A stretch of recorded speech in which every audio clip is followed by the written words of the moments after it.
Soyez les bienvenus, on se retrouve aujourd'hui pour une vidéo consacrée à Abigail, film américain, irlandais et canadien, réalisé par Matt Bettinelli-Olpin et Tyler Gillett, à découvrir en salle le 29 mai.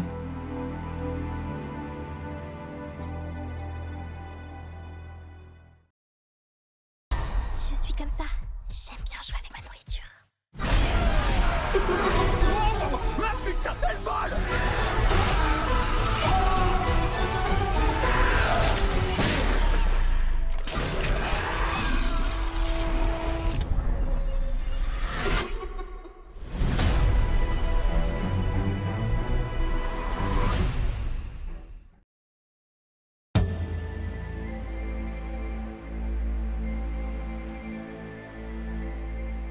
Suite au kidnapping de la fille d'un puissant magnat de la pègre, un groupe de criminels amateurs pensait simplement devoir enfermer et surveiller cette jeune ballerine afin de pouvoir réclamer une rançon de 50 millions de dollars. Retirés dans un manoir isolé, les ravisseurs commencent mystérieusement à disparaître les uns après les autres au fil de la nuit. C'est alors qu'ils découvrent avec horreur que la fillette avec laquelle ils sont enfermés n'a rien d'ordinaire.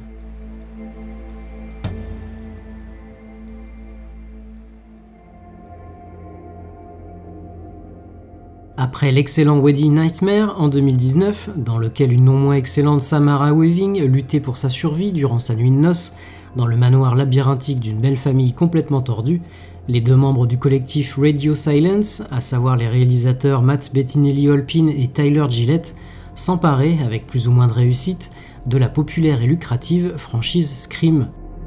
Avec Scream tout d'abord, en 2022, cinquième volet sous forme de soft reboot, assurant ainsi une continuité dans l'histoire globale tout en introduisant un nouveau groupe de personnages, interprétés notamment par Jenna Ortega et Melissa Barrera, puis Scream 6 en 2023, épisode sujet à quelques réécritures suite au refus de Neve Campbell de revenir pour cause de conflit salarial, et qui voyait son action se déplacer à New York sans parvenir toutefois à exploiter ce changement de décor.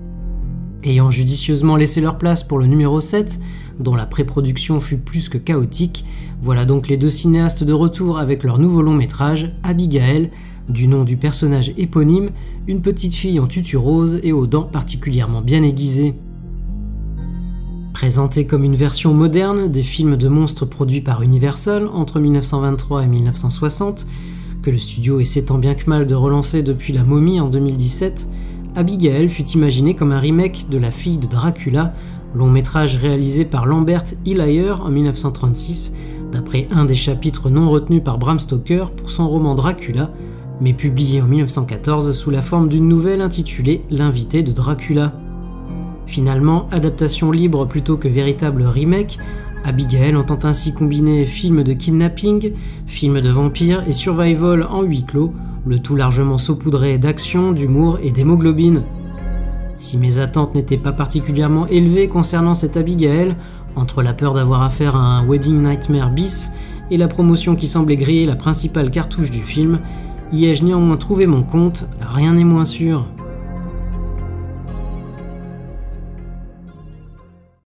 D'accord, tout ce qu'on a à faire, c'est buter un vampire. Prêt? Elle veut pas me lâcher!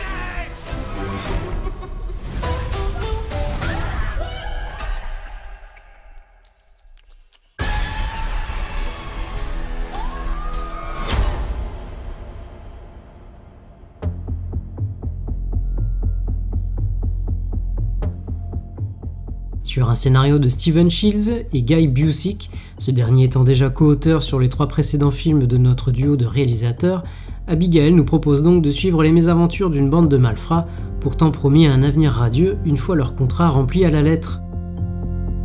Une tâche consistant à enlever la fille d'un grand patron de la pègre, puis de la surveiller le temps que son paternel règle la note, ce qui va s'avérer bien plus compliqué que prévu puisqu'il semble bien que nos 6 protagonistes se soient fait avoir comme des bleus, la nuit s'annonçant sacrément longue pour eux. Alors que Wedding Nightmare, qui se déroulait lui aussi dans un manoir, mettait en scène une proie face à toute une meute prête à la faire passer de vie à trépas, Abigail fait le choix inverse en nous présentant cette fois-ci tout un groupe tentant d'échapper à un redoutable prédateur. Ignorant tout de la véritable nature de leur prisonnière, nos kidnappeurs vont évidemment se rendre compte du pétrin dans lequel ils se sont fourrés et à qui ils ont affaire. Une révélation qui n'en est malheureusement pas une pour qui aura vu la bande-annonce ou simplement l'affiche. Et quand bien même ce retournement de situation n'aurait pas l'ambition d'être aussi marquant que dans Une nuit en enfer, il faut pourtant attendre une demi-heure avant qu'il n'intervienne. 30 minutes d'exposition sur 1h49 de film seront ainsi consacrées à faire monter la sauce et à nous présenter les différents personnages. Entre une Abigail feignant d'être une petite fille inoffensive et apeurée, et une présentation en mode chacun devine quelle est la vie de l'autre, la mise en place apparaît vaine et paresseuse. On ne ressent ni le côté jubilatoire que pourrait procurer le fait pour le spectateur d'avoir un coup d'avance sur les personnages, tout comme il reste bien difficile de s'attacher à eux, tant leur caractérisation s'avère artificielle, peu approfondie et cliché. À l'image du personnage de Joey, dont la seule caractéristique notable est d'être mère d'un petit garçon, un enfant dont elle a dû s'éloigner du fait d'une vie plutôt dissolue.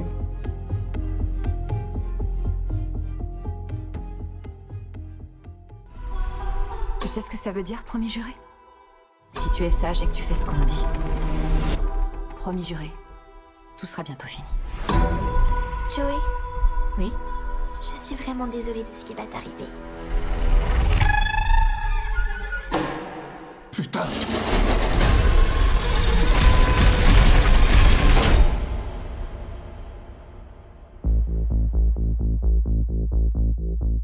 L'existence d'un enfant dans la vie de Joey serait censée créer chez le spectateur un attachement particulier, faisant d'elle un personnage que l'on ne souhaite pas voir mourir et que le film n'osera de toute façon jamais sacrifier. Son instinct maternel, dirons-nous, la conduit inévitablement à se rapprocher d'Abigail, ayant à peu de choses près le même âge que son fils.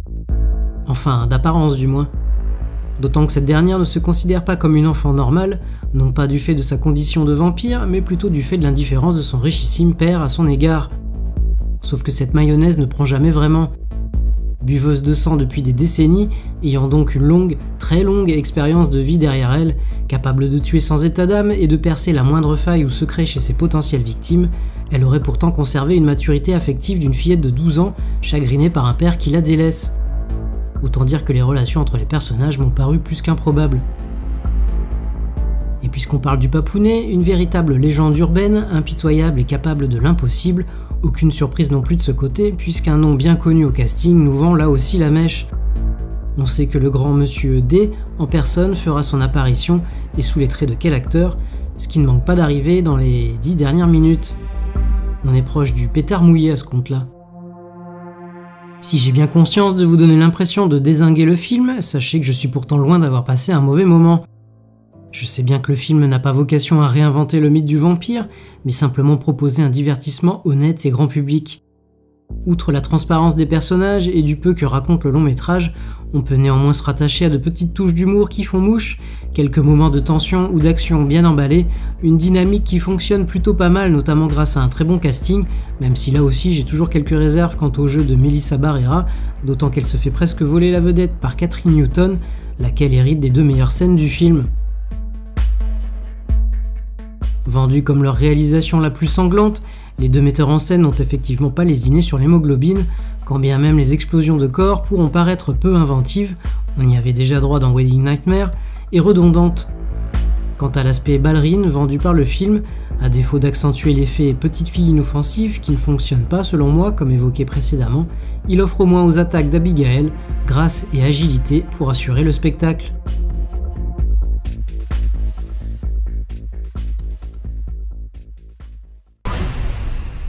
Ça me fait chier la danse.